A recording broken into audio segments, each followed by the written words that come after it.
Buenas noches, bienvenidos a Las Luces de la Ciudad, el programa que hacemos aquí cada semana en 7TV. Hoy un menú muy interesante. Tendremos en la tertulia a Antonio Méndez, director del diario Málaga Hoy, y también a la periodista Sonia Crespo. Contaremos con la opinión de nuestros columnistas, esta semana Curro Troya e Ignacio del Valle.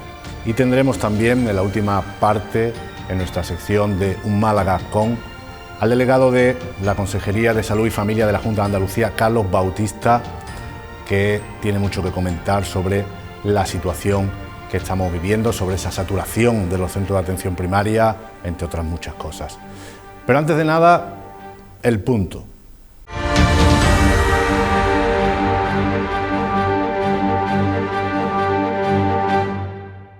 La Junta se propone monitorizar las segundas residencias que los madrileños tienen en Andalucía. Chica tarea, cuidado con demonizar a nadie, o con granjearnos la fama de un destino turístico antipático. Solo en Málaga, en la Costa del Sol, hay miles de viviendas residenciales, miles y decenas de miles, pertenecientes a madrileños, a chinos, a sevillanos, a toledanos, a escoceses o a fineses, de todo, y benditos sean. No sabemos cómo la Junta va a hacer tal cosa, a lo mejor reconvirtiendo a los vigilantes de la playa. En fin, se supone que hay rastreadores y que el Gobierno ha ofrecido al Ejército para ello. Dejemos las cosas serias en manos de los profesionales. Los medios de comunicación de toda España se han hecho eco de tales pretensiones monitorizadoras de nuestro Gobierno regional. Algunos en tono de chanza, otros en plan de denunciar una supuesta madrileñofobia. Hay que combatir el virus, pero también las ocurrencias. Los políticos están hablando demasiado y en algunos casos, como en Madrid, no solo allí, además, están actuando poco o nada. Si la cosa es tan grave, habría que restringir movimientos, no hacer que las autonomías jueguen a detectar al mal madrileño, al buen toledano, al gastoso gallego, al festivo alcarreño o al infectado alcalaíno, qué sé yo. La autonomía se hace en la guerra, no conscientes de que esto es una lucha global que nos necesita unidos. Pero el espectáculo de la confrontación entre partidos, entre territorios, entre gobiernos, continúa. El número de muertos o contagiados no parece ser un guarismo luctuoso que impacte en la conducta del gobernante de turno. Parece más bien algo a esconder, no vaya a restar votos. Ojo, a ver si lo ponen a vigilar dónde está empadronado el vecino de arriba. ¿Habla fino?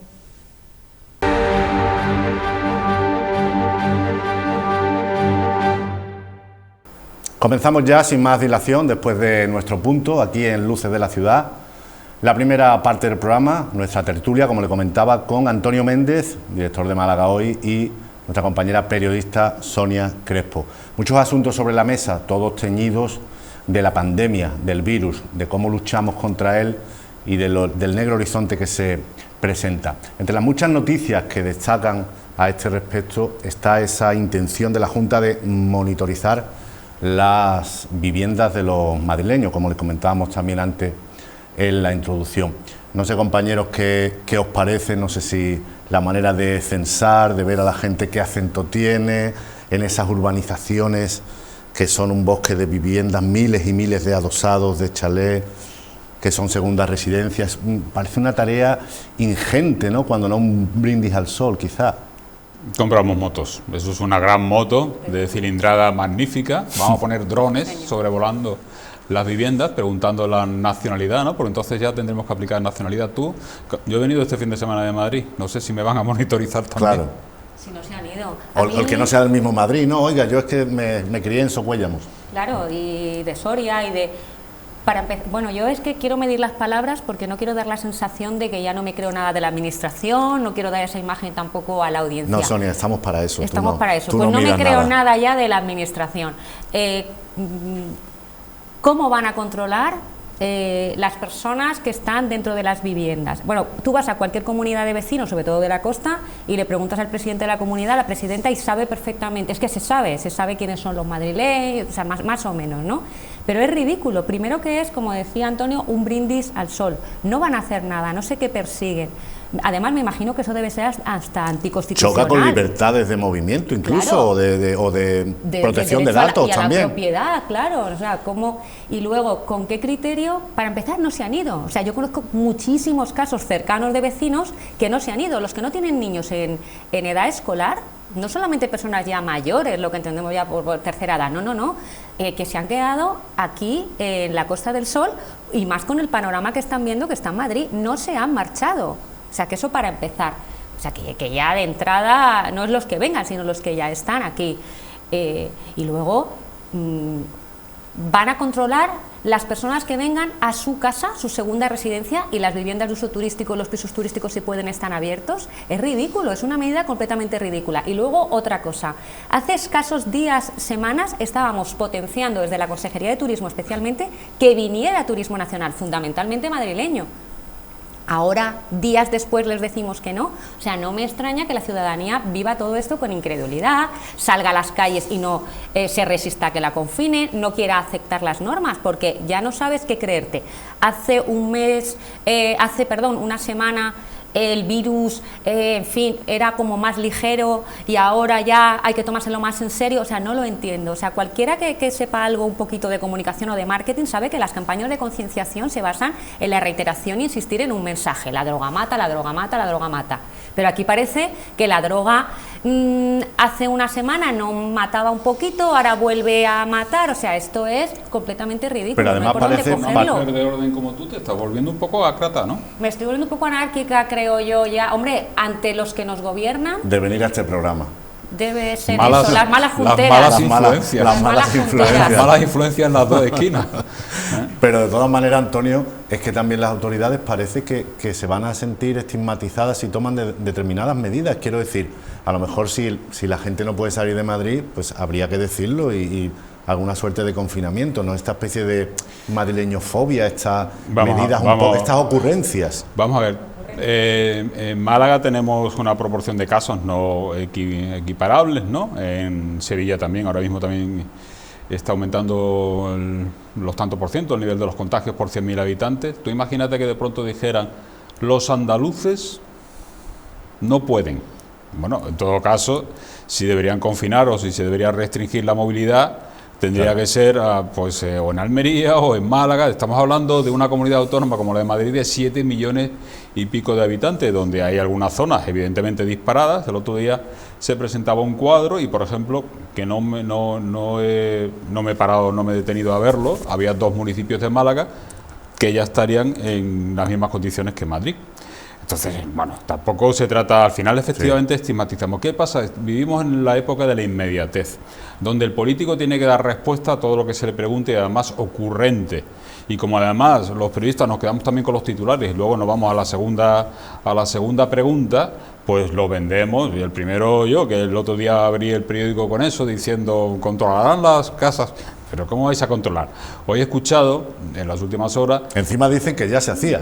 Claro, que ahora lo que van a hacer es que con las tarjetas sanitarias, si como los residentes que estén en Madrid, si acuden a los centros de salud y saben y han tenido que pedir el traslado, pues que si acuden a los centros de salud y saben que es de Madrid, pues prestarán atención. Ojo, que aquí puede haber tal. Bueno, es un auténtico un poco disparate.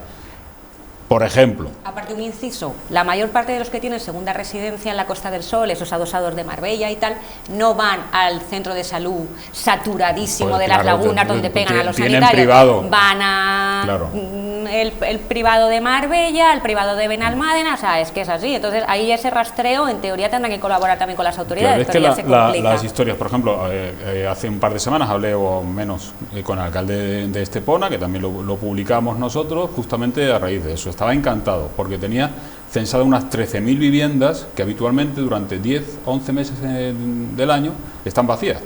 Y resulta que esta vez están llenas porque tienen los recibos del agua, del consumo de luz, están vacías, muchas de ellas de madrileños que desde que pudieron escapar de la pandemia han decidido: bueno, si nos va a pasar otra vez, mejor que nos pase aquí, podemos hacer teletrabajo y se van a quedar, no solamente se han quedado durante 1, 2 y 3 meses del verano, sino que seguramente van a permanecer durante el otoño, con lo cual es el turismo residencial de toda la vida. La segunda residencia. Estaba encantado, en Marbella igual. ¿Por qué? Pues porque consumen hostelería, porque compensa la falta de turistas para otro tipo de negocio, no para los hoteles, porque tienen sus viviendas, pero el resto sí lo pone en evidencia. Entonces, no podemos dar el mensaje de qué estupendo, que tenemos las condiciones magníficas para que si tenéis frío vengáis aquí en una situación como esta, somos el ideal para que os refugiéis, y a su vez a los propios municipios, a los propios alcaldes que se mosquean, decirles no, pero los vamos a controlar. ¿Cómo los vamos a controlar? Lo que hay que hacer es que si tenemos en zonas, digamos que cuantitativamente con riesgo de aumento de contagios, pues incrementa PCRs, intenta hacer más pruebas, acota, pon más rastreadores para que vigilar y cuando pase un caso lo hagas, pero mandar esos mensajes políticamente que parece que queda muy bien, no sé para qué tipo de audiencia, decir, no, vamos a controlar a los madrileños. Primero, no se puede, segundo, es falso, y tercero, además, nos deja un poco sí, y esos mensajes, ¿no? Esos mensajes contradictorios, además de la Consejería de Turismo, ¿no? Lo que comentamos, por un lado, fomentando la movilidad con ese nuevo bono que hay turístico, por otro lado, un poco cierta llamada de tapadillo a que no nos movamos demasiado, ¿no? Esa contradicción en el mensaje. Por otro lado, el bono, como no lo pongan, el bono turístico que bonifica las propias estancias de andaluces en Andalucía. Exacto. Como no lo pongan en marcha pronto, es que no sé dónde se van a alojar los turistas, porque van a cerrar el 80% de los hoteles. Da igual, donde se han estado alojando durante todo este verano, que son en los edificios y comunidades de propietarios, en los pisos turísticos y en las viviendas de uso turístico, que han estado en pleno funcionamiento durante todo el verano y sin ningún tipo de control. Hoy mismo comentabas estas ingeniedades, de esas cosas tan ocurrentes de la Consejería de Turismo. El consejero de Turismo, Juan Marín, hoy lanzaba en un tuit, se daba golpes de pecho y se vanagloriaba de que durante el mes de agosto, yo no sé qué récord, no me he quedado con el dato, pero récord de pernoctaciones en Andalucía. Y volví a insistir con un par de narices en que somos ejemplo de turismo seguro. Turismo seguro le han dado hasta en el carnet de identidad en las redes sociales, porque tú no puedes hablar de turismo seguro con la gran cantidad de casos, el incremento tan abismal de contagiados por COVID, que además la propia Junta de Andalucía lo ha atribuido como una de las causas principales al turismo. Lo podemos justificar porque es una provincia que vive fundamentalmente del turismo, de la hostelería, etcétera. Pero, chico, ¿cómo sacas ese mensaje contradictorio o directamente mentira? Es que ya estamos, ¿dónde están los límites de la desinformación? Es que también la Consejería de Turismo está un poco instalada en la vieja política de contar turistas, si vienen muchos es bueno y lo sacamos en titulares, cuanto más mejor. Les va a costar cambiar también la política de promoción, que ya no puede ser la misma, ya no se puede ir a un Fitur si es que se celebra como se iba antes, ese tipo de... No se va a celebrar. Parece que lo ha formado Pedro Fernández Montes, sí. Claro, es que hay que cambiar mucho la mentalidad. También tiene mala suerte Juan Marín, que siempre le toca... Siempre amable, la Consejería de Turismo era la gran bicoca, porque lo que hace es darnos dinero a todos los medios de comunicación en publicidad, con lo cual nos tiene contentos. Solo sale para lo bueno. Si le vamos a criticar, mira, no critiques mucho a la consejería, vender millones y vender crecimiento y riqueza, y le toca este marrón auténtico. Pero la ocurrencia y las improvisaciones son complicadas. Por ejemplo, el famoso bono, al margen de lo de la movilidad, que es un contrasentido, está el presidente de la Junta de Andalucía pidiendo a todos que por favor ni siquiera se reúnan en sus casas, que vamos a dejar hasta las reuniones familiares. Y ahora sale el vicepresidente, que es su número 2, fomentando.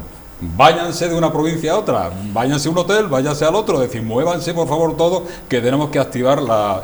Pero y luego otro asunto para mí muy delicado, subvencionar por pasármelo bien. Es decir, que yo me voy a un hotel de ocio a pasármelo estupendamente y me paga el 25% para reactivar la economía.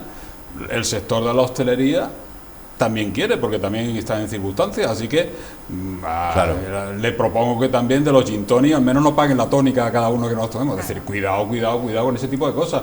Tú a lo mejor puedes reducir impuestos, puedes evitar, pero pagar dinero público con todas las cosas que hay para que yo me vaya de vacaciones 3 días a un hotel, Claro. a partir de 3 días.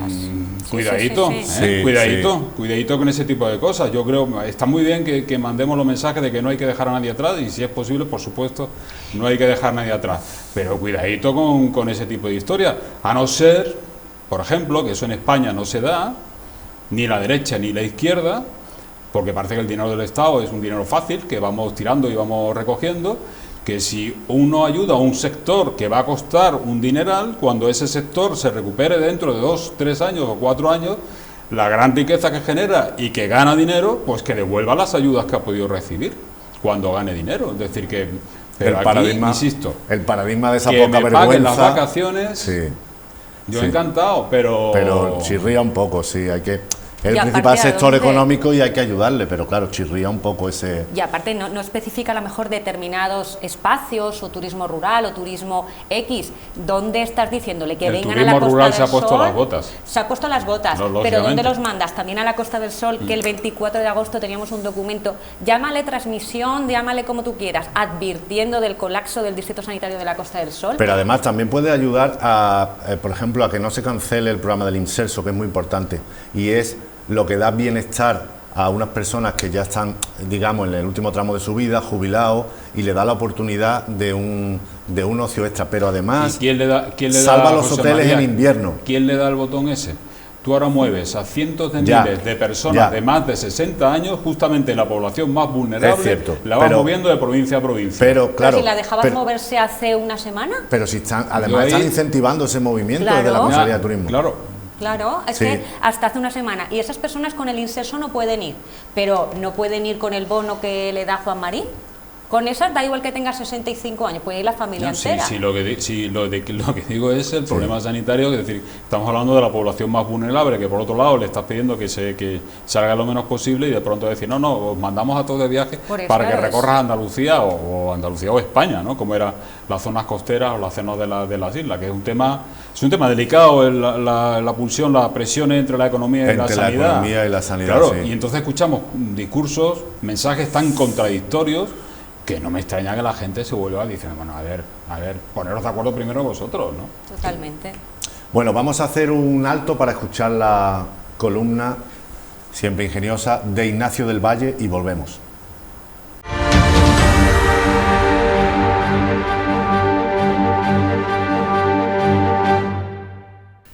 Ya comienza la instalación de las luces de Navidad. Es un ritual que se agradece, la intención y la invocación para que los días pasen veloces como si hubiéramos firmado una letra 90 días. Que arranquemos las hojas del calendario de caja de ahorros de la cocina. Los meses que se quedaron disecados desde marzo. Primero vimos el rayo, ahora atruenan las inquietudes del porvenir, con la cultura herida. Gotean los masajes del alma en forma de conferencias y presentaciones a y en distancia. Los eventos culturales intentan reinventarse electrocutados. Con el otoño partiendo por la mitad las horas de sol. Los días se hacen más cortos para unos y son jornadas interminables de incierto paro. 80.000 familias en el alambre por cancelaciones hosteleras del Inserso. Nos estamos quedando afónicos de tanto vocear números rojos. Incluir a las empresas de eventos dentro de los damnificados del turismo es tan razonable como incomprensible este tsunami anunciado. Estábamos avisados. Ya nadie tararea el resistiré. Los sanitarios también andan desfondados.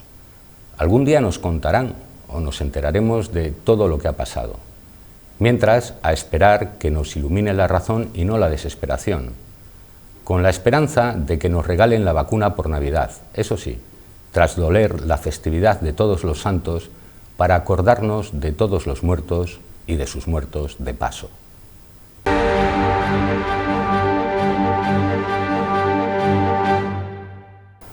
Bueno, otoñal, ácido pero elegante, Ignacio del Valle. Retomamos nuestra conversación también al hilo de lo que comentaba Ignacio de las cancelaciones del Inserso, lo que tú decías de lo peligroso que es que se mueva un colectivo tan vulnerable ahora como es el de la gente mayor. Bueno, más allá de todo esto, de lo que hablábamos, el otro día salieron los hosteleros malagueños a la calle, también acompañados por los empresarios del ocio nocturno. El día antes habían estado en Sevilla, donde los había recibido alguna autoridad de la Junta de Andalucía y lo que piden es un poco pues de lo que hablamos, comprensión, rescate, dinero, alguna bonificación. Y ahora se está produciendo también en algunas ciudades, como en Sevilla, que el Ayuntamiento está dando licencias de cafetería a los bares que abrían solo por la noche, a los bares de copa que podían estar abiertos hasta las 3 o 4 de la mañana, y así se reconvierten un poco, ¿no? No sé cómo veis esta batería de posibles soluciones, si están también improvisando, si los hosteleros piden mucho, si están en lo cierto. El otro día la manifestación fue delante del Ayuntamiento. Cuando ya se manifiestan delante del Ayuntamiento es cuando hay alguna posibilidad de que reaccionen las autoridades locales, ¿no? Bueno, las autoridades locales, este ayuntamiento trata bastante bien a la hostelería, sobre todo en el centro histórico. A mí me parece muy bien que como colectivo reivindiquen lo que quieran, los derechos que quieran, pero es que parece también como si fuese un servicio esencial. A mí me parece un poco, y lo repito, me parece estupendo que salgan a la calle y que hagan lo que quieran. A fin de cuentas lo que piden es dinero. Es un sector muy amplio, ¿no? La hostelería es el sitio donde te tomas la copa, pero también es el desayuno, es un restaurante de lujo, exacto, o el sitio de menú. No es lo mismo. Es muy variado, ¿no? No es lo mismo, pero por ejemplo, si yo que me muevo, trabajo en la zona de Teatinos, la colonia Santa Inés, tú vas al restaurante del barrio y ellos no comparten esas reivindicaciones, ni el señor ha ido a las manifestaciones, y les preguntas a ellos y ellos realmente... lo que se ha venido contando todos estos meses. Es que la hostelería en Málaga también hay como un subsector que es la hostelería del centro, ¿no? Claro, es que son los que fundamentalmente están liderando estas manifestaciones y estas quejas y estas protestas. Todo lo repito, como sector me parece perfecto que pidan lo que quieran, pero que tampoco se muestren poco más que son aquí, ya te digo, un sector esencial, o son los sanitarios. Y estoy más a favor de una reconversión o una exención, como decía Antonio, de impuestos o reducciones de IBIs, o a soltar subvenciones, sinceramente, sobre todo en todo lo que respecta a los bares de copas o al ocio nocturno. Es un asunto complicado, porque aquí evidentemente tocas intereses y tocas pues los sueldos de muchas familias que dependen. Pero si elevamos el análisis sin personalizarlo, bueno, Málaga tiene bares y bares y bares porque nos hemos convertido en un sitio de bares, y ese es un modelo ideal para mantenerlo.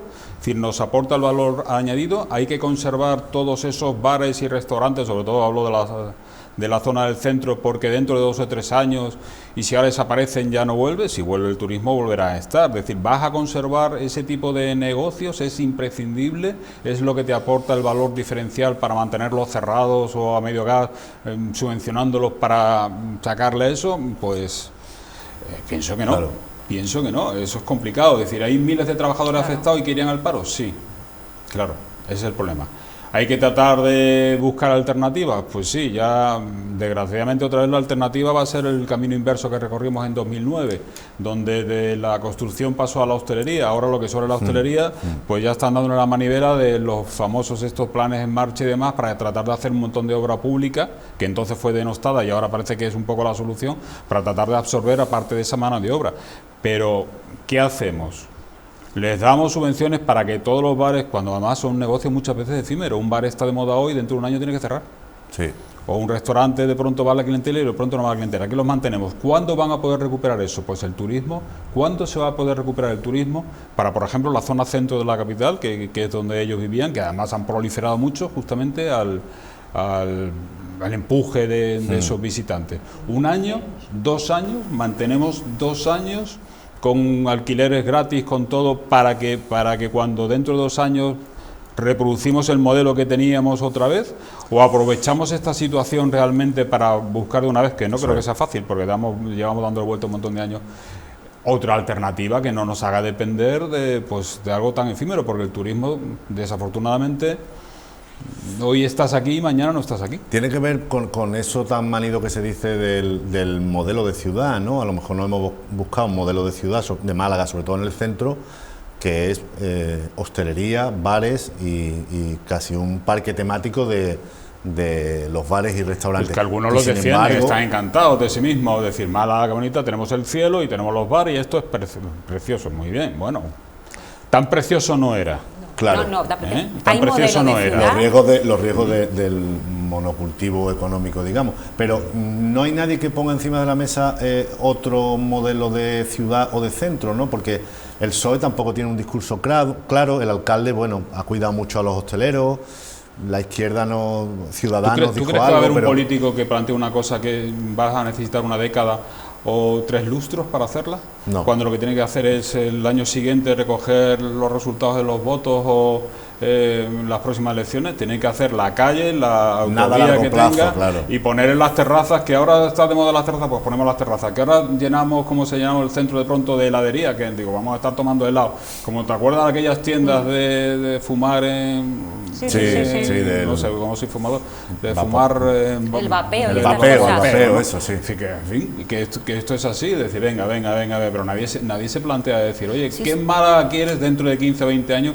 Y vamos haciendo cosas, vamos haciendo planes en esa dirección, incluso con las resistencias que se puedan producir, incluso con el desgaste de votos que pueda tener. Eso no lo hace nadie. Pero sí se hace, Antonio, lo que pasa es que no se escucha. O sea, modelo de ciudad tenemos, voy más allá, plan estratégico real tenemos, los estudios que hace la Fundación CIEDES sirven para algo, porque si te los lees, o el Observatorio de Medio Ambiente Urbano, que con franqueza creo que presenta estudios objetivos, serios, y donde se advierte y llevan advirtiendo el tema del parque temático en el que se está convirtiendo el centro histórico y sobre todo la almendra del centro desde hace ya muchos años. O sea, eso existe. Pero se hace caso omiso, no se le da el valor. Lo publicáis, lo publica La Opinión, lo publica Málaga Hoy, periódicos un poco más arriesgados, como diría yo suavemente, contra el establishment, publican esos estudios del propio ayuntamiento. Sebas Sánchez es un maestro en ese tipo de cuestiones. Ahí se publica, la gente lo lee una vez y ya está, pero sí existe. Por no hablar de la presión de los pocos vecinos que todavía viven en el centro histórico. Pocos, pero que son unos cuantos. Combativos. Lo que pasa que no interesa, es más fácil pues probablemente lo que tú comentas, cobrar y luego aparte la reconversión es complicada. Yo leía un artículo que publicó hace unas semanas Pablo Bujalance, Málaga Hoy, en el que era una anécdota trivial, pero que es muy, muy descriptiva. Paras a tomarte café en uno de, no voy a señalar mucho el sitio para que no, pero bueno, en un local, en una cafetería cerca del puerto de Málaga, 4,20 € un café, o sea, esto es impensable, ¿no? Entonces, claro, te pones a hablar ya con el camarero y tal, y es imposible aparte bajar el precio, porque lo que cuesta el alquiler, claro. Entonces, ¿cuánto cuesta ese plan de reconversión? Si pagamos, es que claro, no es lo mismo pagar o ayudar al alquiler del que tiene una casa de comidas en Miraflores de Los Ángeles, por ejemplo, que estaría a favor, y ayudar a un pequeño empresario, a un autónomo, a ayudar a alguien que ha querido pegar el pelotazo, perdona que por te eso lo encima diga. Es complicado cuando dices ayudas a los alquileres, como ha aprobado la Junta Claro, de Andalucía. así, en genérico. Ayudas a los alquileres de las X familias que tienen los alquileres controlados en las principales calles del centro de Málaga, y que se puede mantener ahí la famosa heladería porque debe vender millones de helados, porque es imposible. Las farmacias tienen que desaparecer, las peluquerías tienen que desaparecer y solamente quedar las franquicias que, en fin, y claro, le ayudamos a esos alquileres que se están poniendo las botas, los que se están poniendo las botas que son los propietarios de esos grandes terrenos que hay ahí en la zona, ¿no? Es decir, bueno, cuidado, es que, insisto, pero el problema es toda la urgencia, porque todo el mundo quiere lo suyo, lo nuestro también, hoy. No me vale mañana, no me vale que tú me digas, no, pero dentro de 5 años, no, ¿y cómo como yo dentro de un año? ¿No? Es decir, cuando criticamos, que somos muy críticos con el tema del centro muchas veces, y siempre al final la respuesta de la hostelería es que estás poniendo en peligro los 8.000 puestos de trabajo que estamos creando.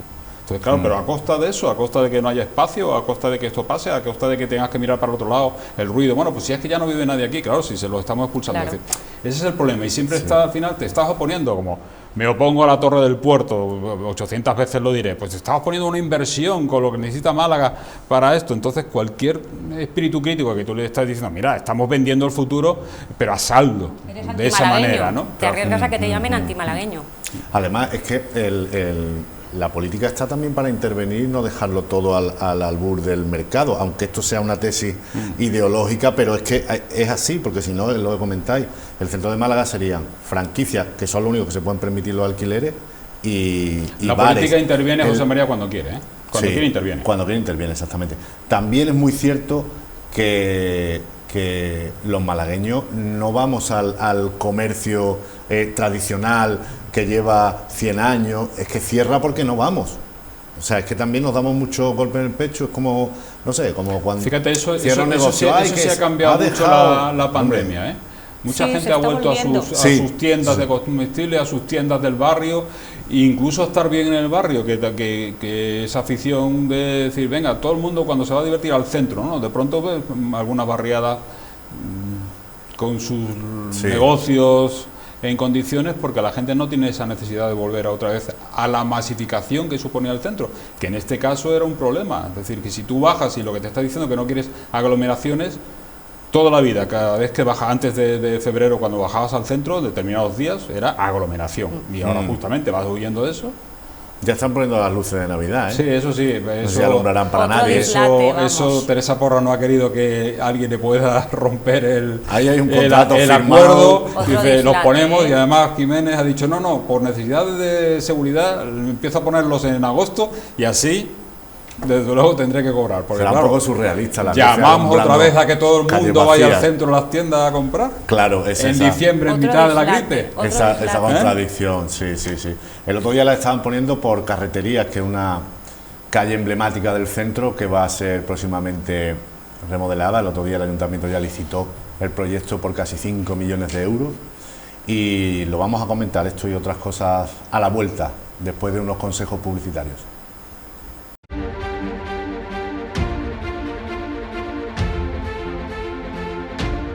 Volvemos, 7TV, las luces de la ciudad.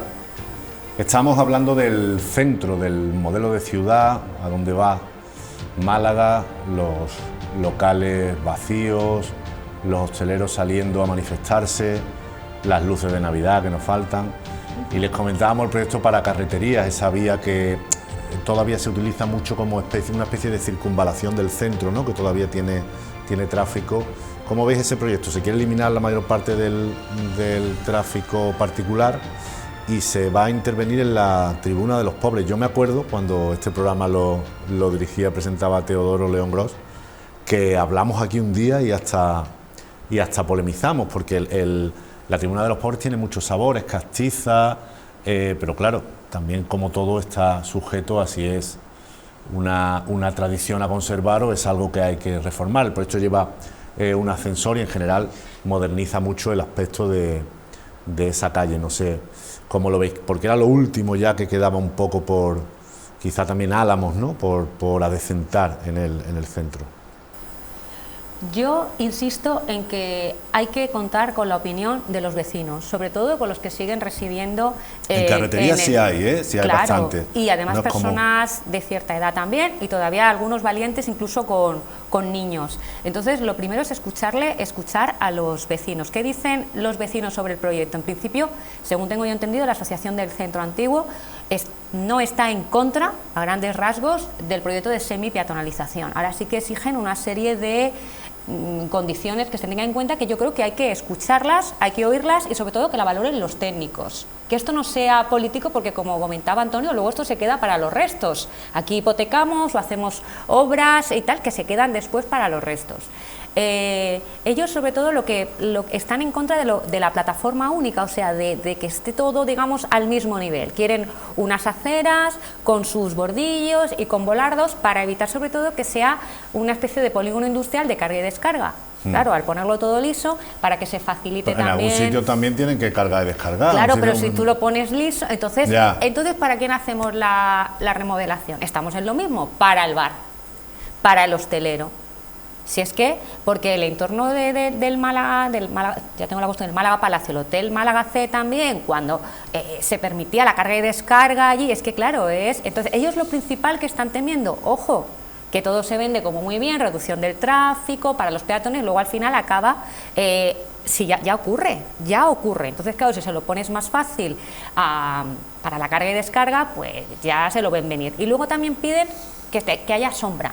Piden arbolado con sombra, que parece ser que tampoco está, no lo tienen en cuenta en el proyecto inicial. Creo que tampoco están pidiendo tanto, pero en cualquier caso creo que sería, por parte de Paco de la Torre, por parte del ayuntamiento, un gesto sentarse con ellos, no acordarte de los vecinos de Santa Bárbara cuando truena, como ha pasado con la pandemia, ir a comprar, ir al centro, hacer gasto, darle vida. O sea, que se les escuche, que en principio tampoco en esta obra concreta no están pidiendo demasiado, y creo que sus reivindicaciones son sensatas. En cuanto a la tribuna de los pobres, mi opinión es que se quede como está.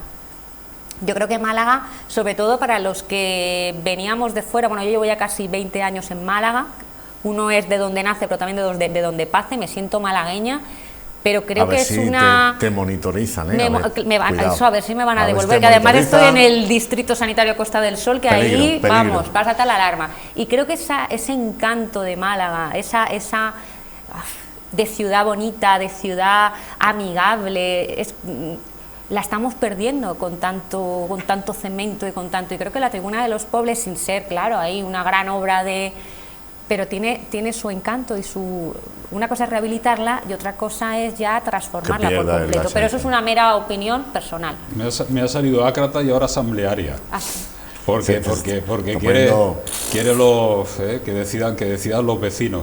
Claro, aquí en Málaga deciden los vecinos. Que se les escuche por lo menos, Antonio. Según el alcalde, cuando quiere el alcalde. Siempre se hace lo que quiere el alcalde. Claro, es decir, que no quiero hacer el metro en superficie al hospital civil. Pues tengo 30, 40 vecinos y entonces les escucho. Que los vecinos de la zona del Parque Repsol no quieren torres, pues a esos vecinos no les escucho. Que en calle Carretería, es decir, cuidado, yo recuerdo lo de calle Carretería, claro, la historia de Abuelo Cebolleta, un concejal de Izquierda Unida, que fue portavoz de esa coalición, uno magnífico, de los mejores concejales que ha pasado por el Ayuntamiento de Málaga, Inocencio Fernández, que cuando hicieron una de las primeras reformas, de las últimas reformas en 40 años, han hecho alguna que otra reforma en calle Carretería, dijo que las reformas en el Ayuntamiento de Málaga se hacían a golpe de campana, porque claro, las aceras, el tamaño, la extensión, la anchura de las aceras, había que ajustarlo al paso de los tronos. Sí.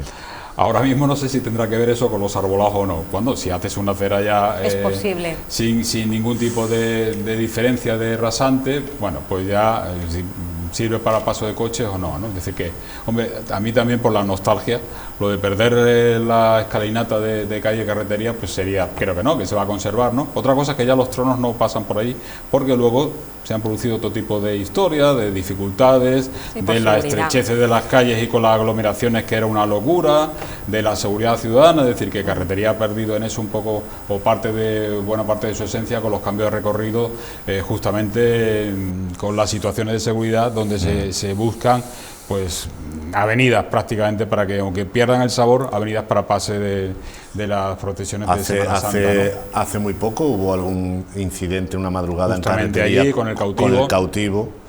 Y entonces el hermano mayor Ignacio Castillo puso orden y protestó, hizo unas declaraciones en la COPE amenazando con sacar incluso la por eso digo, está bien que los vecinos, claro que tendría que haber mucho, tenemos transparencia, concejalías de participación, no sé, de todo tipo, y la verdad es que a los residentes, a los que estén allí, que puedan aportar, no se les suele escuchar. Otra cosa es que las decisiones al final pues son los proyectos, los arquitectos, cómo te queda y demás, pero que hay que conjugar, o se podría conjugar las dos cosas, pero tampoco te puedes dejar, porque de pronto los vecinos más activos a lo mejor te llevan a que y no hay tampoco una razón de que ellos van a tener los argumentos porque sean vecinos, ¿no? Tampoco, es decir, que una cosa y la otra, como ¿no? visitante del centro también ir sorteando las furgonetas de reparto, ¿no, Antonio? O sea, es que el reparto en Málaga sea durante todo el día, en las otras ciudades, pues desgraciadamente los hacen levantarse muy temprano.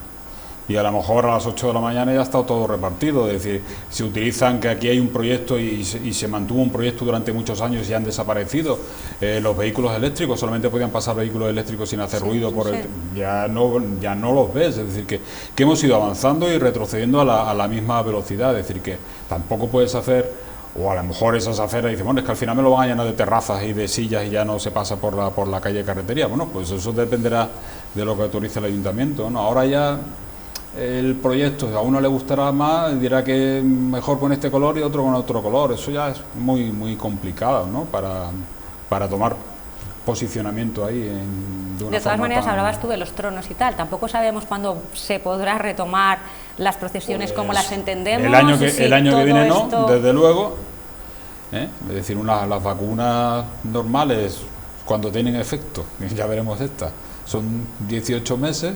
Aquí quieren empezar en diciembre. Esta mañana escuchaba al ministro de Ciencia, de alguna manera desvelando que puede haber distintas vacunas, incluso para los segmentos de edad. Es decir, que así se está afinando, vacunas para jóvenes, vacunas para personas más mayores, vacunas para los que tengan estas características. Es decir, que, pues no lo sé, que desde luego el año que viene no va a haber Semana Santa como la conocemos. Y probablemente está claro. Cambiará, ¿no? Las cosas, ¿no? No creo que vaya a haber feria tampoco. Es decir, que todo esto lo estamos hablando ya 2022, ¿no? El otro día ya suspendieron oficialmente todas las manifestaciones deportivas municipales, ¿no? Maratones, etcétera, no van a tener lugar, si es que no hay Quizás todo esto es lo que se están viendo venir los hosteleros, ¿no? Sí, que claro. me imagino que debe haber todo muy aparejado, claro. Bueno, vamos a escuchar a Curro Troya en su columna y volvemos. Es muy nutritiva.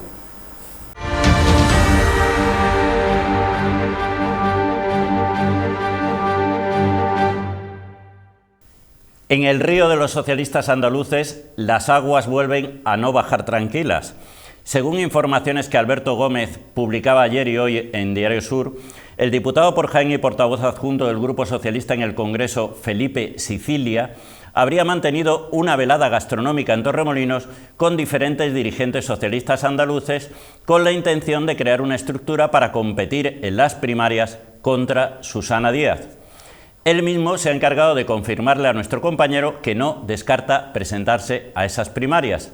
En realidad, nadie sabe quién ha encomendado tal tarea al hermoso Felipe, aunque todas las fuentes apuntan a su jefa en el grupo, Adriana Lastra, que actuaría cual reina loca de este serial que pudiera convertirse pronto en una comedia imposible. Los jienenses socialistas nunca han sido verdaderamente sanchistas ni susanistas, ellos son de Jaén. Y el protagonista no mueve una ceja sin mandato expreso de su aparato, del provincial, quiero decir. Aunque habría que preguntarle a Paco Reyes si en este caso esa máxima se cumple. La cuestión es que, de un lado, Sánchez firmó la paz con Susana en Moncloa y de otro, Ferraz aspiraba a que los socialistas andaluces resolvieran solos sus problemas.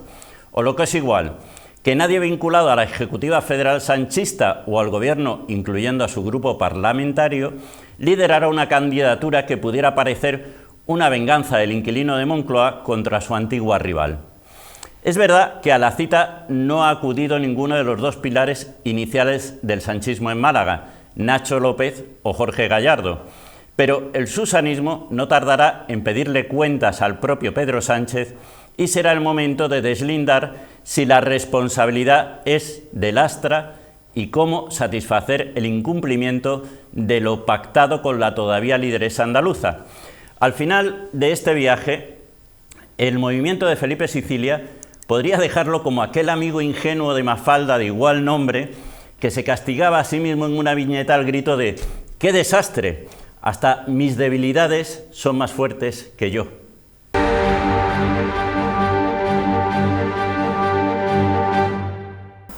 Muchas debilidades tenemos todos y bien que las cultivamos. Antonio, hablaba Curro de Felipe Sicilia, que es un policía en excedencia de Jaén, que ya fue presentado en sociedad hace tiempo en un desayuno y que perteneció a la ejecutiva regional, si mal no recuerdo, de Griñán, y ahora parece que está en boga, ¿no? El socialismo andaluz nunca defrauda, siempre está, no digamos nada al malagueño, bueno, siempre está en ebullición. Se ve en el horizonte si van a dejar a Susana Díaz que se presente, si no, está ahí, ¿no?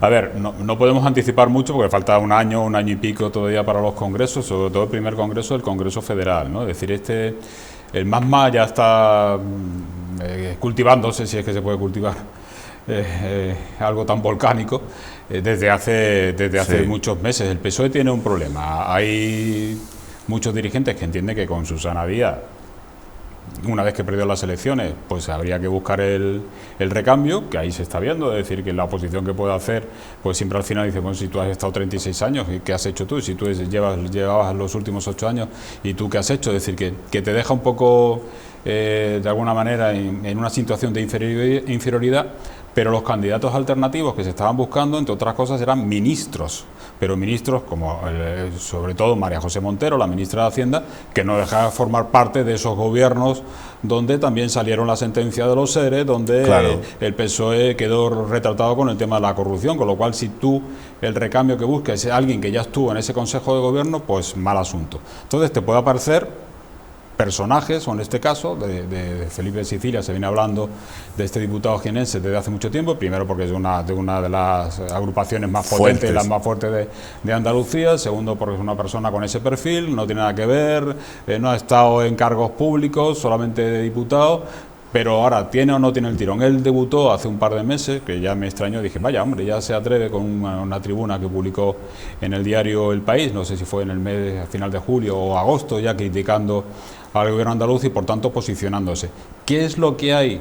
Porque luego, claro, luego están otros personajes por aquí que pululan, porque sanchistas ahora hay de primera, segunda, tercera, cuarta categoría, algunos reconvertidos, es decir, el alcalde de Torremolinos era susanista a muerte y de pronto, pero si es que con Susana casi se había criado y ahora de pronto se pasó a Sánchez, pero claro, Susana ahora también es sanchista y él, bueno, pues también estoy con este, pero por si acaso te busco otra alternativa, y algunos exconsejeros también, que dejaos un poco en las cunetas que de sí, pronto se lanzan al territorio siguiente. Entonces va a haber un Congreso Federal, y en ese Congreso Federal pues lo que se verá es si hay una lista monolítica liderada, comandada por Susana Díaz, o aunque todos vayan a apoyar a Pedro Sánchez, es impensable que en el PSOE de hoy al menos oficialmente o se verbalice que Pedro Sánchez tiene una posición, luego por dentro están diciendo de él pues lo que te puedes imaginar muchos de ellos que dicen de él, ¿no? Pero no va a tener ninguna posición. Pero sí puede haber dos listas distintas en Andalucía que de alguna manera sí es el primer pulso que pueda tener Susana Díaz para que se vea, para que se visualice que hay críticos contra Susana Díaz, aunque esas dos listas al final van a apoyar a Pedro Sánchez. Y ahí va a ser el primer examen que se va a ver si en el PSOE se está armando de alguna manera algún tipo de candidatura alternativa. Otra cosa es que luego ya... Me comentaba esta mañana un dirigente socialista con cierta sorna, que porque no, procedimentalmente no siempre esto puede ser así, ¿no? Decía, no, es que lo que la gente quiere es que haya sido primero el regional, que a veces sí es, y después, que ya después sepamos si hay que apoyar a Susana o a otro, o vayamos ya con los deberes orgánicos y los enfrentamientos hechos, ¿no? A ver con quién hay que posicionarse. Yo, por traer un poco el tema a Málaga, ahora hacemos el análisis más también regional, Sonia, creo que Jorge Gallardo, alcalde de Cártama, Pepe Ortiz, alcalde de Torremolinos. Pero esos son de dos familias distintas sanchistas, y tres familias. Y Nacho López, diputado, los tres quieren ser secretario provincial. Y ahí está un poco también el asunto. Pero lo que se ha dado en llamar sanchismo, hay muchas cosas. Hay neosanchistas, turbosanchistas, rebotados, quiere cargo, arrebatacapas, hay de todo. Gente buena, gente regular, gente que se arrima, gente que considera que no está bien pagada porque es sanchista de nuevo cuño y quiere más pese a tener un cargo, en fin, que va a estar divertido, ¿no? Te falta otro concejal, Rafael Fuentes también, que también pululan ahí. Es que todos, el peso que tienen ahí, el peso... Pepe Ortiz está muy enfadado porque no fue diputado provincial, ¿no? Y él nunca ha sido muy susanista, ¿no? Siempre ha ido un poco por libre, pero un poco también... Bueno, él en sus tiempos... Susana era una persona muy cercana a él, no había antisusanista. De toda la vida nos conocemos y de pronto nos despegamos, es decir que... ¿De verdad tiene algún crédito político gobernando como está gobernando Torremolinos, con la tránsfuga de Vox, con la tránsfuga del partido de Pedro Fernández Montes, que no sé si se ha pasado ya el no adscrito, porque cuando hablas con algunos compañeros suyos de partido, algún alcalde cercano, sienten sonrojo. O sea, yo creo que Pepe Ortiz, dentro de los suyos, no creo que tenga mucho recorrido, ni mucho respaldo, ni tiene muchas simpatías, ¿no? Y en fin, exactamente, ella era un susanista declarado, ¿no? O sea, a mí es que la figura de Pepe Ortiz me escama, vamos. Hombre, él ha ido propiciando un poco ese neosector crítico, no del todo sanchista, o sí, pero claro, es que las lealtades y las Es filofobias son muy cambiantes. Una tibieza. De todas Sí. maneras, es muy pronto, ¿no?, para todos estos movimientos que está haciendo ya el bueno, PSOE. pronto. También se dispara todo por un... en la política Sí, se hay que ir dedican más a las preparando. cosas muy... Qué triste con la que está muy cayendo lentamente, y con, ¿no? Y muy con lo que estamos lentamente. viviendo. Todo se Pero- dispara con un comentario también de Enrique Juliana en La Vanguardia diciendo que se podría hacer ministra de Defensa a... Claro, eso a es... Susana Díaz. Claro, porque estamos la operación era Margarita Robles, la actual ministra de Defensa, al Tribunal Constitucional, dejas ese hueco. Es una salida... una salida posible, aunque ella ya ha vuelto a declarar que está empeñada en volver a en ganar las elecciones, porque claro, ya no dice gobernar, dice no, en ganar las elecciones, ¿no? Es decir, cuando tú tienes tu oportunidad y tú la pierdes, pues en general te amortiza. Javier Arenas tardó mucho tiempo y por primera vez ganó las elecciones, es decir, que porque estas últimas elecciones no las ha ganado el actual presidente andaluz, las ha ganado Susana Díaz, ha ganado el PSOE. pero no te sirven para gobernar, y entonces cuando tú has perdido la posibilidad de gobernar, ya vas en retroceso, no vas a recuperarte. Y Javier Arenas, que tenía todas las de la ley para poder conseguir la presidencia de la Junta de Andalucía, que ganó holgadamente, de una forma muy holgada las elecciones, pero no había otras fuerzas políticas en las que apoyarse, se tuvo que marchar directamente. Entonces hay mucha gente en el PSOE. Mayoría relativa, derrota absoluta. Claro. En memorable titular de ABC. El pobre. Mucha gente que piensa que con Susana Díaz el PSOE no va a recuperar porque de alguna manera le lastra el pasado, y que hay que cambiar, y ella no ha querido, se mantiene, el control del partido lo tiene, el partido del PSOE es que tampoco hay millones ya de militantes ni de nada, es decir, los aparatos contra los partidos seguramente no va a tener ningún tipo de problema, porque además Sánchez no le va a presentar batalla ahora mismo. Sánchez podrá presentar batalla si ve que sale y surge una alternativa suficiente como para desbancarla, entonces dirá, cuidado. Claro. Que a mí me interesa, porque los dirigentes tampoco perdonan ni olvidan. Es decir, son los...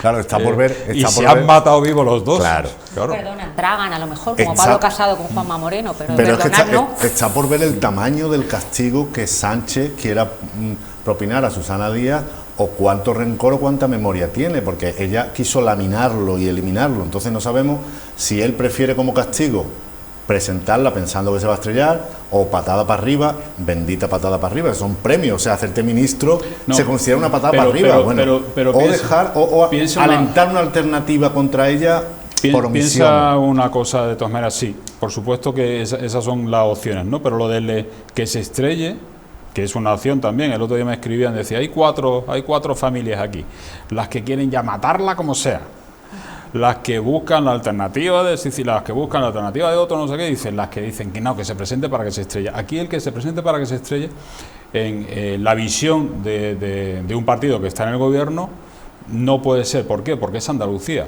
Porque los votos que precisa Sánchez para poder mantenerse como presidente del gobierno, Andalucía es capital. Lo que ha estado perdiendo en Cataluña de una manera y que estamos viendo como maniobra para de alguna manera recuperar, y Andalucía que ha ido en retroceso.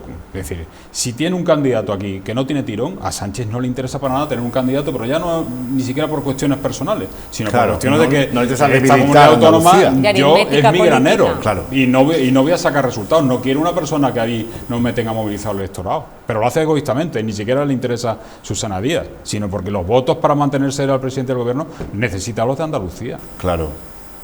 Sonia, ¿algo más? O... No, nada más. Cuéntanos lo de... Sí, cuéntanos lo de Vox. Lo de Vox, nos tienes que dar la última hora de Vox, que está ahí... Pero con todos los detalles, con todas las cosas... Con todos los detalles. Pero vaya, los primeros detalles, hacemos una pausa y luego danos los primeros detalles y ahora... Hoy a las 6 de la tarde se terminaba la votación para las primarias entre los dos candidatos. Finalmente. Sí, José Enrique Lara, el actual, y Enrique de Vivero, el excoronel de la Legión. Se terminaba. ¿Qué matiz hay entre ellos? Digamos, uno es más conservador que otro, no puede ser eso, ¿no? Esto es como dicen en Estados Unidos, ¿no? Derecha y más derecha, ¿no? No, son personas completamente diferentes, pero a nivel personal en el trato, pero son dos personas pues de Vox. Entonces, pues en ese sentido no hay diferencias, pero yo no he visto una cosa igual. O sea, yo, después de años vinculada con la política, que esto no me viene de nuevas, yo no he visto una campaña más sucia y más vergonzante, lo digo como lo veo y como lo he vivido. O sea, ha sido de verdad horrorosa. ¿Cuántos militantes más o menos hay o había, claro, entre sectores? Con derecho a voto, que yo creo que son los que son, 1.426, creo. O sea, y han aprendido pocos. Los partidos tradicionales, ¿no? Como el PSOE, se hurtan los censos para que no se pueda votar, se denuncia el juego sucio. No ibas a esperar los detalles después de la publicidad. Vamos a esperar. Antonio lleva razón, debería ser él el director de este programa, porque vamos, ¿dónde va a parar? Vamos a hacer una pausa muy breve y seguimos con Vox Málaga, que está muy interesante la situación de ese partido en nuestra provincia.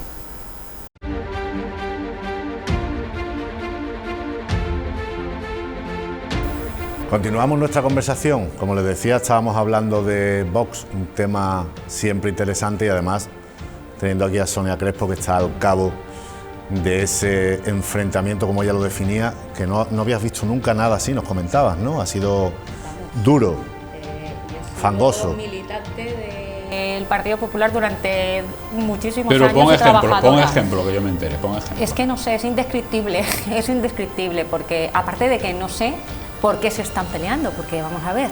No hay trasfondo ideológico, ¿no? No, yo lo voy a decir abiertamente, o sea, interpretan, sobre todo José Enrique Lara, que si vuelve a ser el presidente del partido volverá a ser el candidato al Ayuntamiento de Málaga, algo que interpreta él y que interpreta él.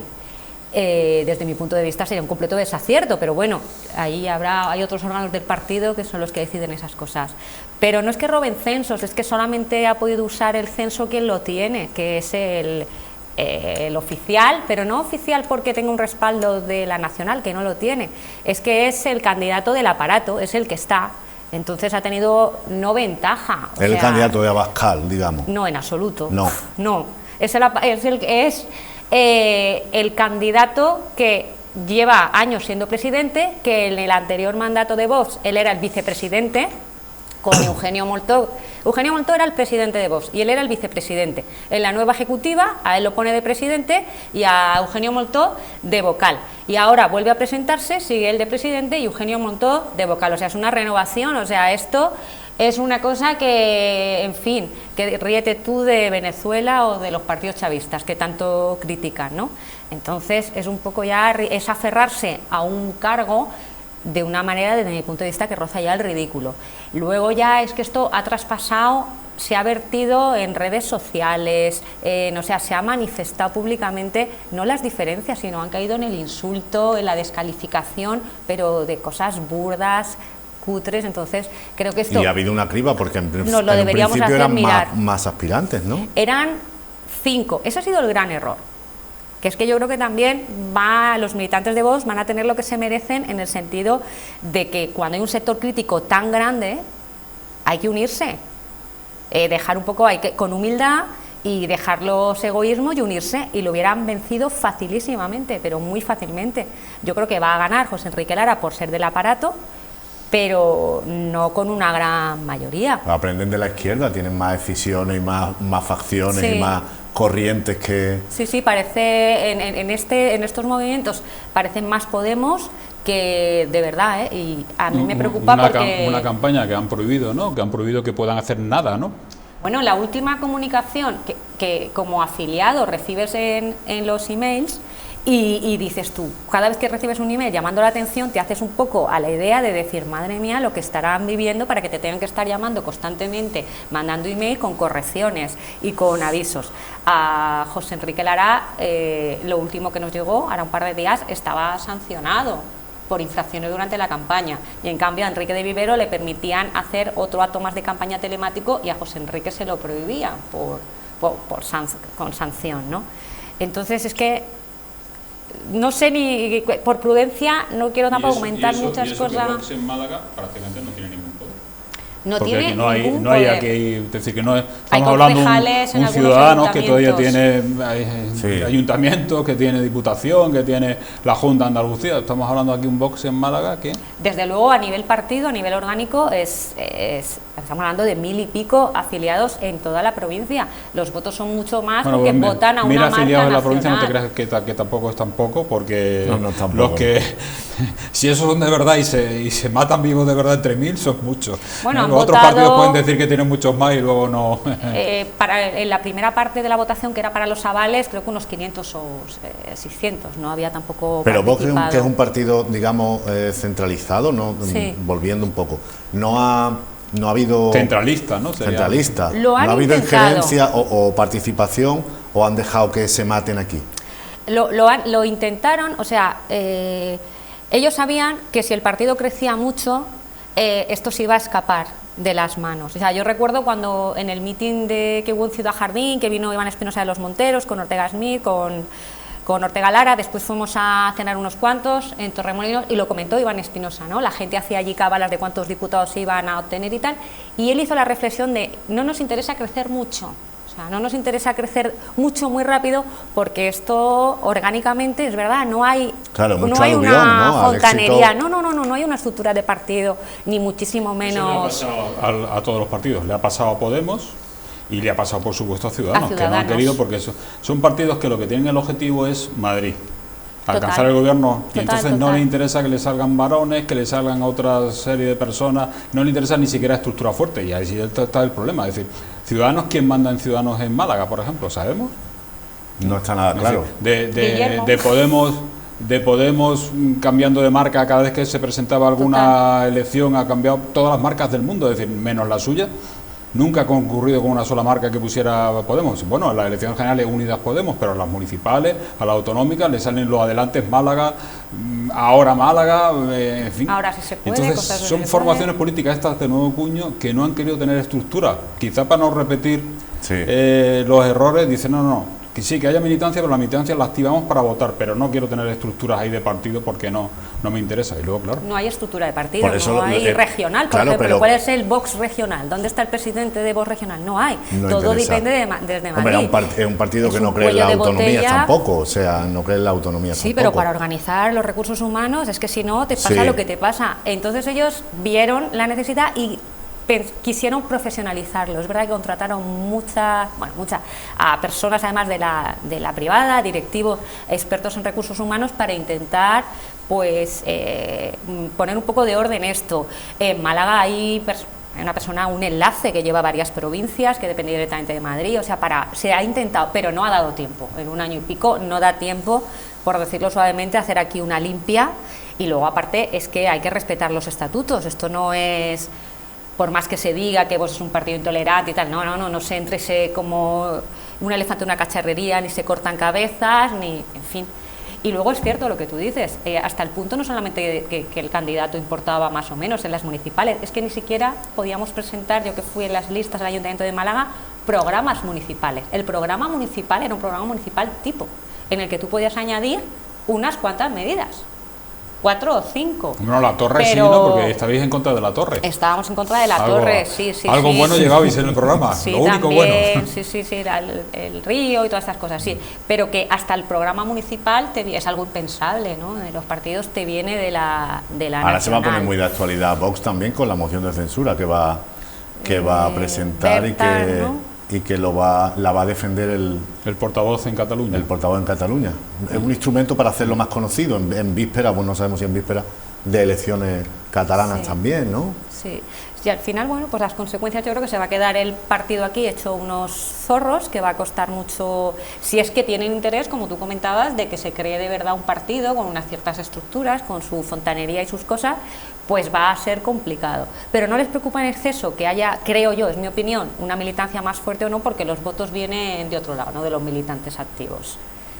Muy bien, pues es hora de irnos para la barra para compartir un Málaga. Lo vamos a hacer hoy con Carlos Bautista, que es el delegado de Sanidad, la Consejería de Salud, de Sanidad y Familia de la Junta de Andalucía. Antonio Méndez, pregúntale si Crespo. El otro día... Hay muchas cosas que preguntar. Pobrecito, qué pobrecito. El otro día dijo que lo que hacía era rezar para que se fuera la pandemia. No está mal, pero en fin. Solución dudosa, un hombre de fe. Bueno, para mí, yo también creo que eso es una medida que ayuda, ¿verdad? Más eficaz, no estorba. Más eficaz que los consejos de Juan Marín, creo yo, ¿eh? Creí que más eficaz que los rastreadores, no, ¿verdad? No, vale. Eso no. Volvemos ahora en la barra, hasta ahora.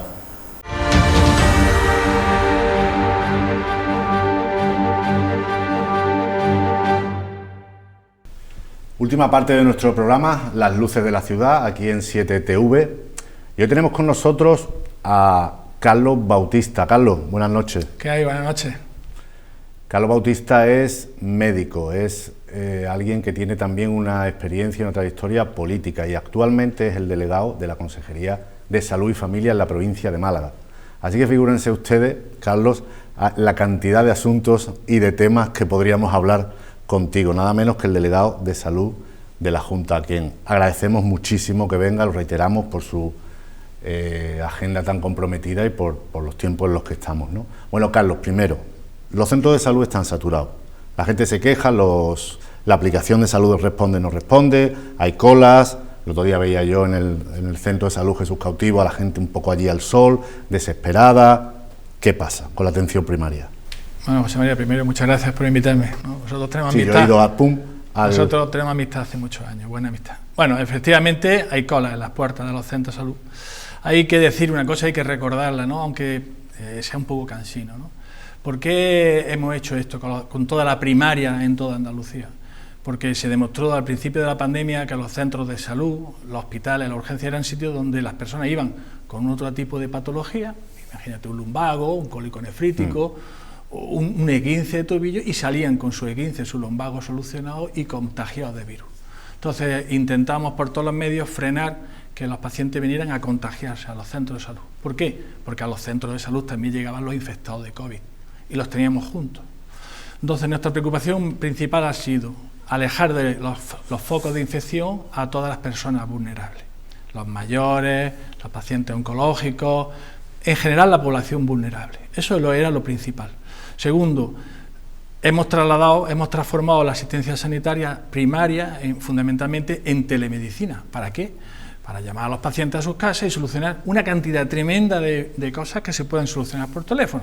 Yo soy médico de familia toda mi vida y renovación de recetas, alguna consulta con síntomas menores, justificantes, se pueden hacer sin que venga el paciente a la consulta, o algo tan sencillo como, bueno, pues pídeme el análisis que me toca a mí de rutina, que me haga un par de analíticas al año porque soy diabético o soy hipertenso. Bien. Eso intentamos hacerlo a través de telemedicina. Indudablemente, todos los pacientes, absolutamente todos que van con una urgencia se tratan, es decir, todos los días en nuestro hospital, en nuestro centro de salud se tratan fracturas, infartos, ictus. Pero esa telemedicina contradice un poco el servicio de lo que es la atención primaria, la filosofía, ¿no? No, la filosofía, indudablemente a los médicos nos encanta tocar a nuestros pacientes. Entonces, el objetivo es que cuando pase esta pandemia, que pasará, dejaremos una parte de telemedicina para todas esas cosas que un paciente no se tiene que trasladar y que le agilizamos por teléfono, controles sistemáticos, oye, ¿cómo va? ¿Necesita alguna medicina? ¿Cómo te ha ido el tratamiento? O esa parte absolutamente necesaria, que es la cercanía, la empatía, tocar al paciente, auscultarlo. Eso es nuestra vida, la de los médicos. Cuando tú ejercías la medicina hace muy poco, tú abanderaste una gran protesta contra el gobierno andaluz de entonces por la poca atención que se daba a los pacientes, por el poco tiempo que los médicos tienen para atender. ¿Esto ha cambiado algo? No ha cambiado mucho, ¿no? Ha cambiado drásticamente a pesar de la pandemia. Por ejemplo, yo no llevo ni 2 años de delegado territorial, ¿no? Es decir, hace 2 años yo estaba en mi centro de salud. Nosotros llegamos a tener en ese verano citas de minuto en minuto. O sea, nosotros, la administración anterior nos citaba a los pacientes de minuto en minuto. Eso ha desaparecido en la sanidad pública. La plataforma era por los 10 minutos, ¿no? Claro, entonces, eso ha desaparecido totalmente. Y nos contrataban, algunos, yo no, porque yo tengo plantilla hace muchísimos años, algunos los contrataban por horas, por días. Ese sistema de contratación ha desaparecido. La realidad es que nunca ha habido en el Servicio Andaluz de Salud tanto médico, tanto enfermero, tanto profesional contratado. De hecho, las bolsas están vacías. No hay forma. Faltan médicos, ¿no? En general en España, ¿no? Claro, un poco necesitamos que el Ministerio de Educación, el Estado, amplíe el número de plazas para que se hagan especialistas, porque si no son especialistas, en este caso de médicos de familia, no pueden trabajar en ninguna sanidad pública. Hay otros sectores que se están ofreciendo. Leíamos hoy en la opinión de Málaga que los farmacéuticos se ofrecían para desatascar, decían ellos, un poco la atención primaria. Ellos son también un primer contacto del paciente, ¿no? Los farmacéuticos han hecho un trabajo brillante, ¿no?, durante la pandemia, porque han estado en primera línea también. Es decir, ellos también han estado, también se han contagiado, también han fallecido algunos, han estado en primera línea porque la confianza que tú tienes con un farmacéutico de tu barrio, de toda la vida, el consejo, oye, ve al médico, eso no me gusta, esa tensión no está bien, o tómate esto, no hace falta que vaya al centro de salud. Es decir, ese consejo profesional es muy bueno, y indudablemente el trabajo que hacen para nosotros es muy valioso, ¿no? Y todos los ofrecimientos que hacen, y ahora últimamente han hecho otro ofrecimiento para test rápido, es decir, eso lo tiene que valorar la consejería, pero indudablemente es de agradecer, ¿no? ¿Cómo están los colectivos sanitarios malagueños? ¿Los enfermeros, enfermeras, los médicos, agotado, el personal de los hospitales? Agotados, están agotados. Es decir, estamos todos agotados. Llevamos 6 meses de pandemia sin descansar, unas condiciones además de trabajo muy duras, ¿no? Un estrés tremendo.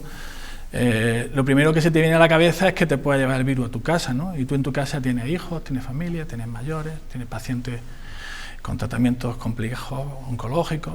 Es decir, a nadie, es una situación muy compleja, muy dura, que desgasta. La situación venía a sumarse a una situación heredada de muchos años de consultas masificadas, muy malos contratos. Pero hay más presupuesto ahora para la sanidad pública. Nunca ha habido tanto dinero en la sanidad pública como hay ahora, nunca en la historia de Andalucía, eso es objetivo, esos son datos del Parlamento andaluz y están ahí. Nunca en la historia se había invertido tanto en infraestructuras, nunca, a pesar de la pandemia. O sea, nosotros ahora mismo, en estos días, tenemos obras en todos los hospitales de la provincia de Málaga, en prácticamente todos los centros de salud, se están duplicando las entradas para coronavirus, para patologías respiratorias y entradas diferentes para patología normal. Estamos duplicando, por ejemplo, la UCI de la unidad de cuidados intensivos del Virgen de la Victoria va a ser más del doble. Era una infraestructura, una UCI a la que no se le había puesto un ladrillo en 30 Pero años. La sanidad privada ha acudido más a Málaga porque era un sitio en el que había negocio, mucho déficit, claro, mucho negocio, ¿no? Claro, es que es así, es decir, si la anterior administración deja de invertir y la población necesita sanidad, genera una presión a la que las empresas privadas Pero vienen... ese negocio no está bajando, ¿no? No, bueno, yo no lo sé, no tengo... Sin demonizar, o sea, no, perfecto. No, pero perfecto, decir que era genera empleo, claro, genera riqueza... Pero era porque había un déficit de la sanidad universal, la de todos. Claro, si es que nosotros cuando llegamos al gobierno, Málaga era la última provincia en España en número de camas por habitante. Eso es una realidad pública, camas públicas. Bueno, ahí está pendiente el proyecto del tercer hospital, que tú le tienes mucho cariño, tienes Totalmente. Incluso unos planos mentales del edificio, aparte de los arquitectónicos, una gran demanda para Málaga, ya saben que puede ir emplazado en los terrenos del Civil. Yo he escrito muchas veces, y lo dije la semana pasada, que el tercer hospital para Málaga, además de una necesidad, ha sido un camelo mucho tiempo, una mentira, una promesa. Se han licitado los terrenos ahora allí al lado del Hospital Civil, como decimos, pero exaspera tanta lentitud, tantos trámites. ¿De verdad vamos a ver eso alguna vez? Sí, bueno, yo siempre he sido médico, me gusta entrar al trapo a los temas políticos, soy vehemente, y estoy feliz con lo que hago, muy cansado, muy agotado, creo que se me nota en la cara, he perdido 9 kilos este verano. Te vemos estupendo. No estoy haciendo ninguna dieta. Es verdad, es desesperante esta sociedad en general, ¿no? Este mundo que hemos creado con tanta burocracia, con tantos documentos, ¿no? Yo he estado todo el verano preocupado por 2 papeles que teníamos muy importantes que desatascar, dos gestiones muy importantes para este hospital. Hemos estado todo el verano intentando solucionarlo y ya está solventado, ¿no? Pero introduce una brizna más de desconfianza el hecho de que la Junta diga ahora que va a ser público-privado, o sea, hay que buscar a unos paganinis que van a buscar un beneficio después. El hospital va a ser, lo único que se va a hacer con este hospital es que la construcción, lo que es el diseño es nuestro, el plan funcional es de la administración, es público, y la construcción se le va a ofrecer de algún sistema, algún concurso público. Yo desconozco el sistema porque no es mi competencia, y ese concurso público vendrán a empresas privadas y lo construirán, y después esas empresas privadas no lo alquilarán a nosotros. La gestión de ese hospital es absolutamente pública. El profesional que va a entrar ahí es absolutamente público, de la administración. ¿Cuándo crees tú que pueden empezar las obras? Bueno, yo tenía fe en que en este otoño, pasa que la pandemia nos ha alterado todo mucho, ¿no? En este otoño empezáramos con las catas, porque los temas administrativos ya están prácticamente desbloqueados. Hace muy pocos días vino una noticia importante al respecto de lo que has preguntado, ¿no? De 400 millones de euros de licitación, es decir, eso ya está en marcha. Yo sé que en Sevilla, en los servicios centrales, ya hay planos, ya hay proyectos, es decir, yo no lo he visto, ¿no? Se haga lo que se haga, va a ser una obra... ¿cómo te diría yo? Va a ser una obra modélica, no solamente modélica, me refiero, una obra muy necesaria desde el punto de vista no local, malagueño, sino andaluz, porque queremos hacer el mejor hospital de España. Y eso parece que es un perogrullo, porque decir, claro, el último hospital que se hace siempre es el mejor, pero es verdad. Es decir, vamos a hacer un hospital muy tecnológico, se va a gastar muchísimo dinero, tenemos mucha ilusión, hace mucha falta, pero claro, mientras se construye o no se construye y se inaugura, los otros hospitales hay que ponerlo al día, y por eso estamos poniendo al día la UCI, la urgencia de Carlos Haya van a ser las mejores urgencias que podamos conocer, y ya la veréis, eso prácticamente está a punto de inaugurarse.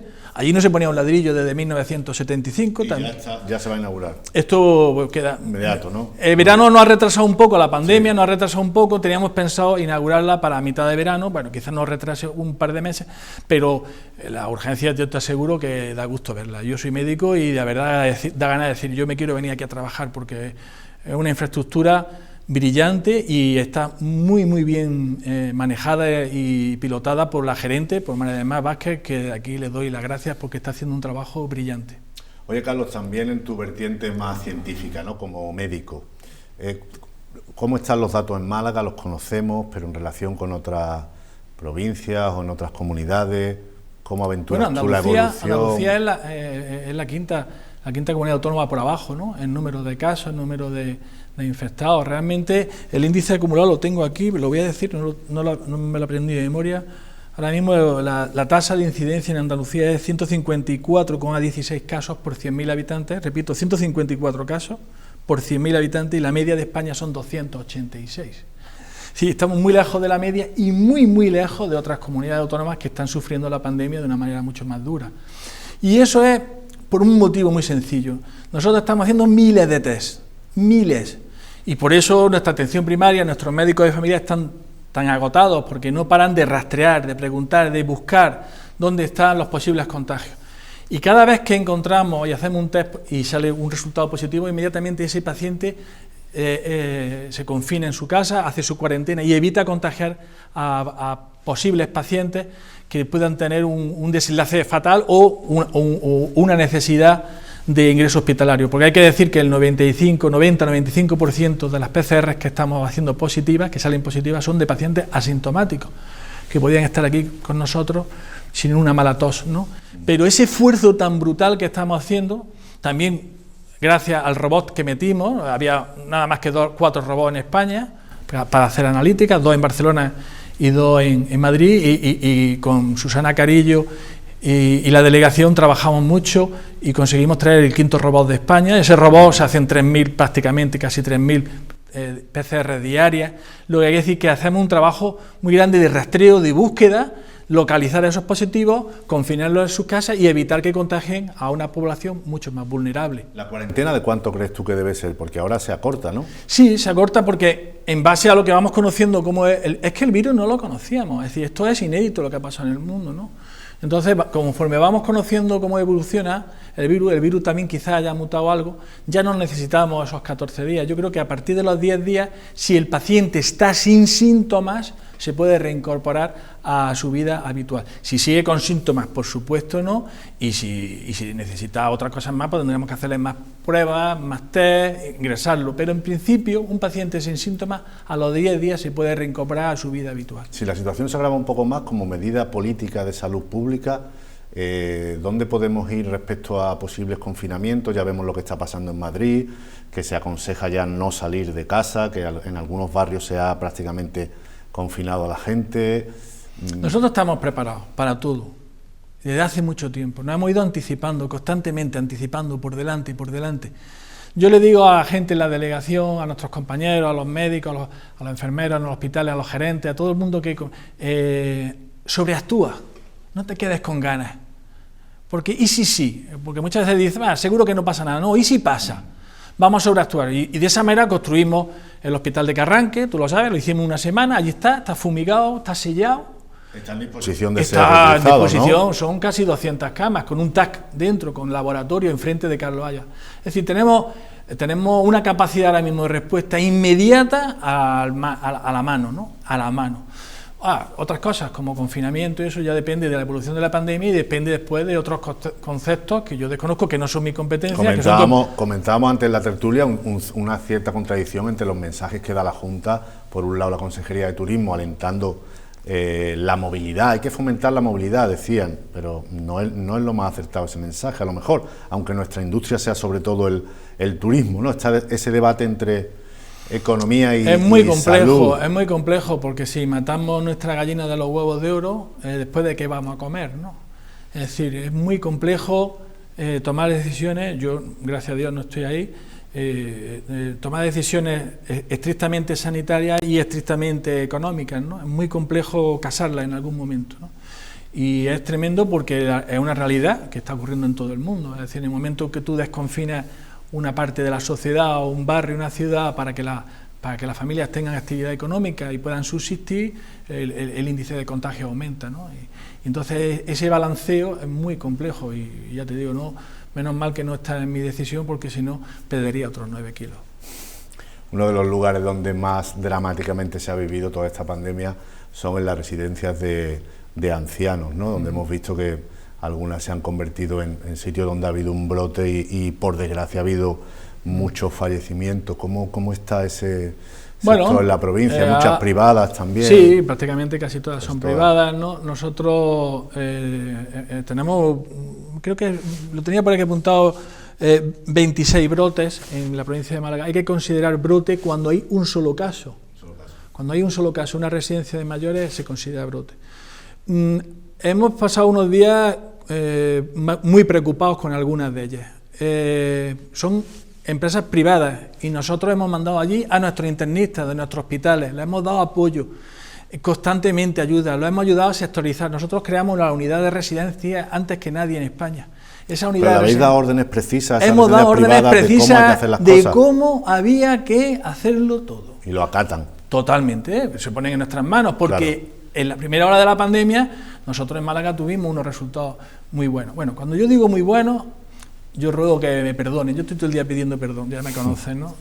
Porque decir que hayan fallecido solamente 50 ancianos en la primera oleada me parece una barbaridad, eso es tremendo, son 50 personas que podían estar con nosotros, ¿no?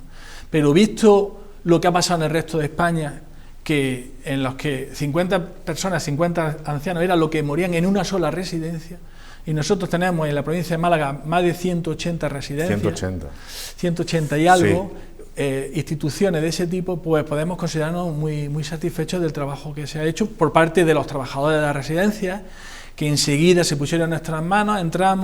Primero entramos con miles de mascarillas, de trajes de buzo, de gafas, de EPI, miles, yo he repartido físicamente miles de todo, por todos esos meses malos.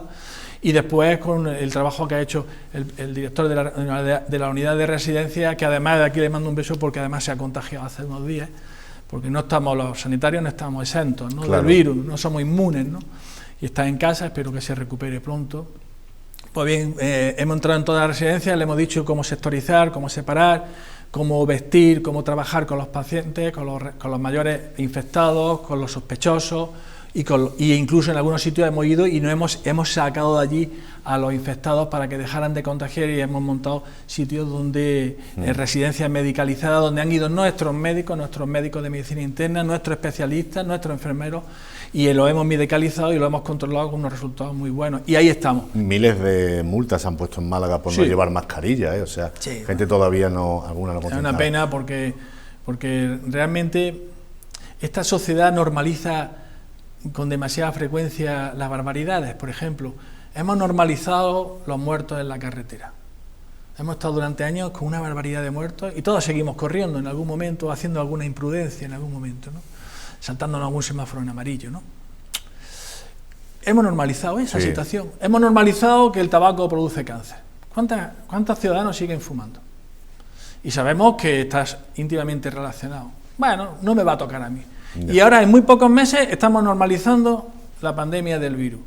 Ves gente en fiestas, bueno, no vamos a sacar a relucir esas cosas que hemos visto en las redes sociales, esos vídeos que dices, hombre, por Dios, ¿cómo es esto? ¿No os dais cuenta que es un foco de infección tremendo? Entonces, otro asunto de mucha preocupación son los colegios, ¿no? Los padres que estaban muy preocupados, cómo se relacionan los chavales, los niños,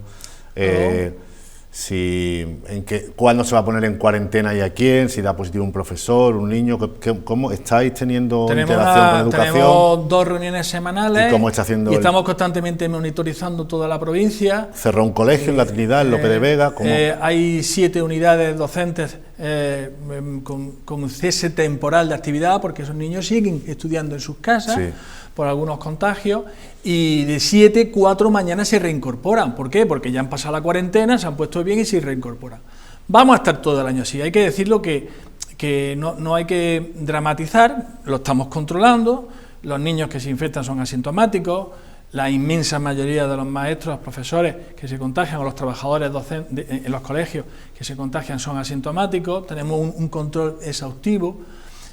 La semana pasada compramos 1 millón de test rápidos antigénicos, ahora se han vuelto a comprar otro 1 millón más, lo vamos a utilizar precisamente en estos aspectos, porque son test que no hay que ir a un hospital ni a un centro de salud, son test que se hacen inmediatamente, a los 10 minutos con un test de embarazo, tiene resultados, nos va a ayudar mucho a rastrear y a detectar los casos, y tenemos una comisión montada con educación, salud y educación, con riesgos laborales, con jefes de servicio, hemos nombrado una cantidad tremenda de referentes sanitarios. Esos referentes sanitarios son responsables de algunos colegios. En cada colegio tenemos un referente de educación que en el momento de duda llama a referente sanitario, y hemos creado una cadena de información muy ágil, muy rápida, que en el mismo día tomamos decisiones o se las presentamos a los epidemiólogos, y los epidemiólogos son los que nos dicen qué paciente hay que confinar. Hemos interiorizado que la edad es buena, cuanto menos edad, menos se padece o más asintomático se es, ¿no? Esto es, sí, pero no nos confiemos, pero no hay que confiarse. No nos confiemos, porque hay niños ingresados en el hospital, Sí, hemos visto un caso en el Valdebrón de Barcelona, 12 años, niños, ¿no? Sí, hay niños que se contagian también, y bueno, no sabemos, desconocemos todos los aspectos del virus, ¿no? Por qué el virus actúa de esa manera, porque, por ejemplo, la edad media que había de pacientes infectados en la primera gran ola eran 65, 75 años, no lo recuerdo bien, pero por ahí, y ahora está en 35 años. Y sin embargo, ahora mismo son la inmensa mayoría asintomáticos, y entonces todos iban al hospital con muchos síntomas. Es decir, ¿qué ha pasado con el virus? El virus ha decidido ahora que su objetivo es la gente joven, ha mutado, la realidad es que ha cambiado.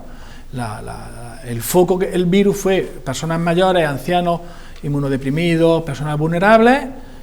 Hizo mucho daño el virus en esa época, y ahora de repente parece que ha cambiado el foco a gente mucho más joven, ¿no? A gente que sale y se relaciona más. También es verdad que las personas mayores son mucho más obedientes que la gente joven y tienen mucho más cuidado. Se relacionan menos, salen menos, han puesto las mascarillas, han comprendido que eran un objetivo de este virus asesino y que realmente tenían que cuidarse, y de esa manera pues quizás también eso influye, ¿no? Que toda esa actitud ante la vida y cómo te relacionarse, pues las personas mayores enseguida lo han interiorizado, porque han visto los resultados tan graves que pueden tener infectarse, ¿no? Pero a la gente joven, como ha visto que cursan de forma asintomática, pues se han relajado.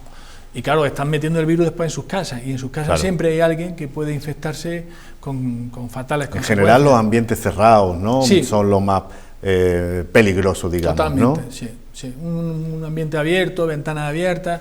Yo me acuerdo, de niño, mi madre en pleno invierno hacía un frío en Linares, yo soy de Linares, y abría las ventanas cuando nos levantábamos, venga, la casa aireada, y la casa... Claro, sabiduría de toda la vida, popular, claro. Y la casa olía a agua, jabón y a lejía, ¿no?